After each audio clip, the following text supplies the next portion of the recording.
Le dôme des Invalides, la flamme de la Statue de la Liberté à New York, ces monuments emblématiques doivent leur seconde jeunesse aux ateliers Gohard, chef-d'œuvre du patrimoine mobilier. Ces maîtres d'horreur font étinceler l'artisanat français partout dans le monde, de père en fils. Saga.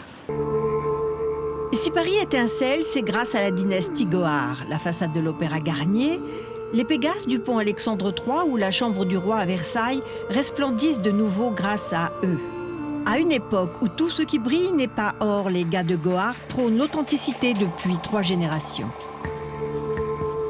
Alors, l'atelier a été créé en 1962. C'est moi qui ai créé l'atelier.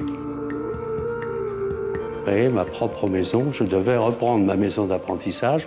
Un patron un peu gourmand, alors j'ai monté ma propre maison, qui est devenue ce que vous voyez. Cet atelier porte haut le flambeau du savoir-faire français. Pont de l'Alma ou New York, place de la Concorde, la reconnaissance est mondiale. Moi, c'est la guerre qui m'a fait apprendre ce métier. Et quand on est passionné par quelque chose, on arrive à bien le faire. Ces artisans sont parmi les seuls au monde à maîtriser une technique traditionnelle et exclusivement française de la dorure, appelée reparure. Une technique héritée du XVIIIe siècle qui se transmet de génération en génération.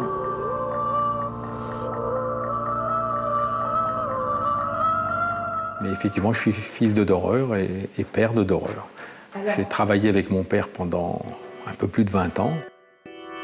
Il m'a appris toutes les bases de notre métier, bien sûr. Il m'en a appris surtout la philosophie. Il m'en a appris le rythme, il m'en a appris la musique. Et c'est ce que je m'efforce de transmettre.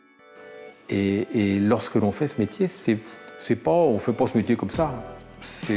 C'est que vraiment on a une attirance pour ce qui est, pas particulièrement l'or, mais toute la magie qui s'en dégage.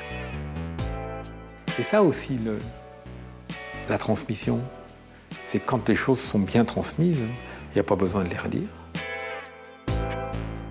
Qu'il s'agisse de boiserie ou de ferronnerie, les artisans doivent respecter chaque ouvrage d'art, ce qui suppose de connaître le style des différentes époques. Les outils et les techniques n'ont pas changé. La seule chose qu'on pourrait dire qui a changé, c'est plus la notion de rentabilité qui a évolué avec le temps. Ma petite contribution, elle est passée par la mise en place de la structure américaine. Donc la création des ateliers New York. Et puis ma contribution elle est au quotidien en ajoutant des nouvelles choses, en renforçant notre marketing, en essayant d'évoluer, en essayant de réfléchir sur la dorure, parce que c'est vrai qu'on est sur des techniques qui existent depuis des centaines d'années, mais essayer de la mettre au service du design, c'est vraiment ça.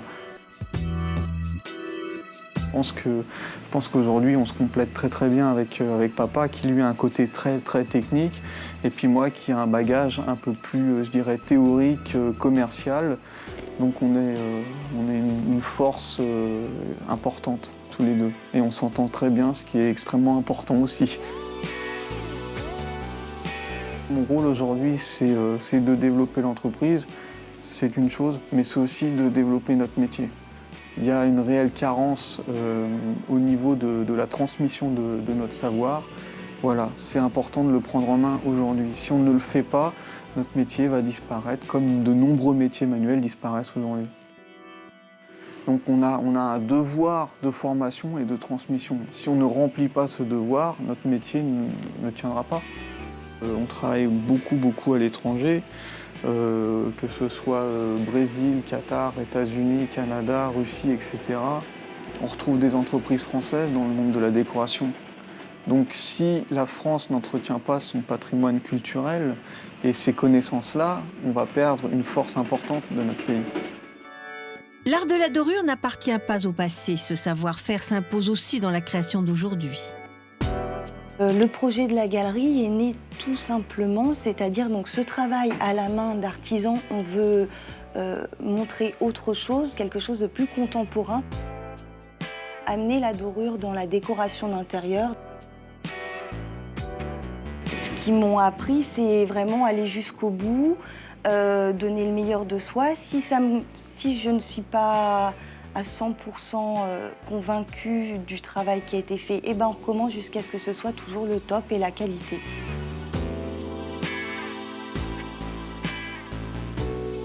Pour nous, le luxe, c'est l'excellence de notre travail. Voilà.